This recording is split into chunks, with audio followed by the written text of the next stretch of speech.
21 April 2026 Babanpur Mathpara থেকে channel আনন্দের একটি প্রতিবেদন।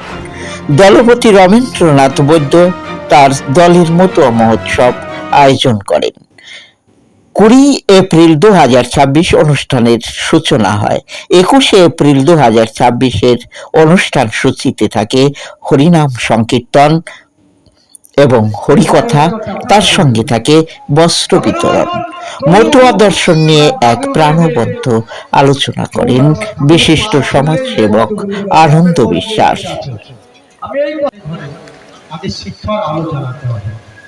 শিক্ষার আলো না জ্বালালে মতুয়া দর্শন করে কোনো লাভ নেই।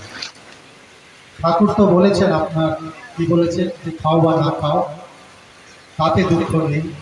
প্রতি ঘরে ভিক্ষা করেও ঠাকুর বলেছে ছেলে মেয়ের শিক্ষা হয়। আমরা এই মুহূর্তে দেখাবো মতুয়া মহোৎসবের নির্বাচিত কিছু ভিডিও চিত্র, যেখানে চলছে বস্ত্রদান এবং মহতি কল্পযজ্ঞ। চ্যানেল আনন্দে দেখুন।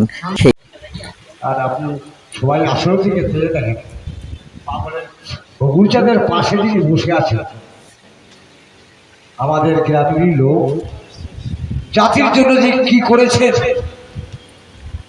সহ্য স্বর্গীয় বীরেন্দ্রনাথ বিশ্বাস। অনেক কলেজ তিনি করেছেন, লাস্টের দিকে রাজনীতি করেছেন। আমি যখন মাধ্যমিক পরীক্ষা দেবো, উনি আমার পরিচয় মামা হয়, আবার শিক্ষা। আমি যখন মাধ্যমিক পাশ করে হায়ার সেকেন্ডারি ভর্তি হলাম, ওনারই কলেজে পড়ছিলাম।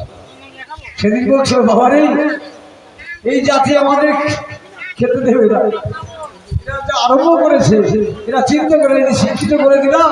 কেউ আমার ঠাকুরের কথা বলে না, আমার জাতির কথা বলে না। আমার